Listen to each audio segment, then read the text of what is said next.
Parts of the U.S. will be in the path of a total solar eclipse on April 8th.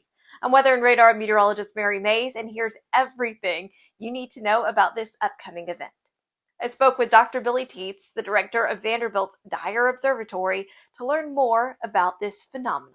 So solar eclipses occur when the moon passes in between the Earth and the Sun, and as a result, a shadow is cast onto our planet somewhere. So we have new moons every month, where the moon is usually almost in between us and the Sun. But about twice a year, the moon actually gets right in between us and the Sun, and so we don't miss the shadow like we normally do at new moon. But that moon does go across our planet.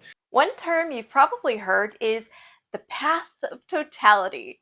Here is why it's so important that you make your way there if you want to get the full eclipse experience. Path of totality is really that magic strip that goes through parts of Mexico, the US, and up into Canada, where as long as you're in that path, that's where you will see the moon completely obscure the sun for some period of time.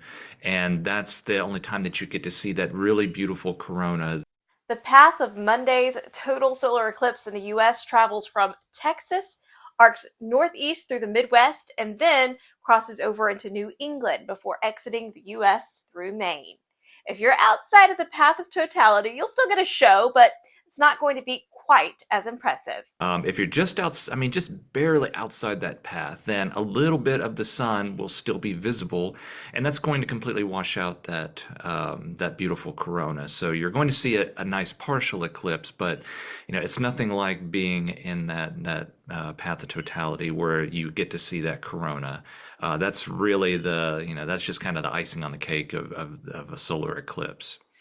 For the best views, you'll want to go toward the center of the path of totality, where the sun will be eclipsed for about 4 minutes. Your position in the path is also going to have a huge influence. So as we've been talking to people about where to go, obviously we're saying head to the path of totality, but we also make a point to say, don't drive and say, okay, I just made it into the path, because if you're right at the edge, you might get only a few seconds, especially if you're right literally on the edge. While being in the path of a full solar eclipse is somewhat rare, since it only covers a really narrow swath of the Earth, eclipses themselves aren't actually rare at all. In fact, there are eclipse seasons that happen twice a year. Well, there are these periods called eclipse seasons, which occur about every 6 months.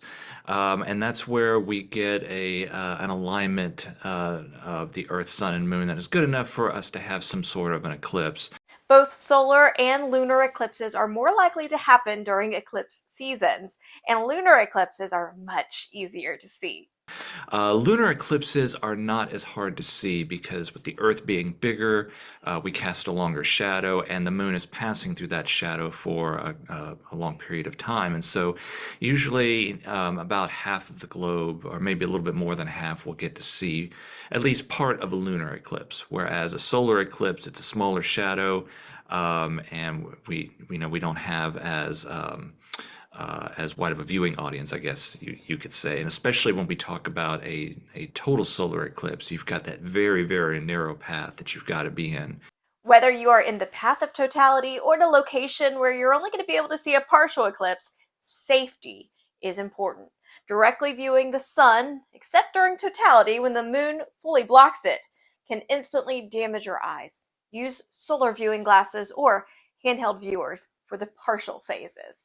If you've got the glasses from 2017 and they've been kept in, good condition, you hold them up to a bright light, you don't see any pinholes, there's no scratches on them, those should still be good for viewing this eclipse as well. And, once you're done with them, you can just fold them up, put them in a little envelope, put them in a drawer somewhere, and they should last you a while. And a reminder, Weather and Radar will be live streaming the eclipse on YouTube.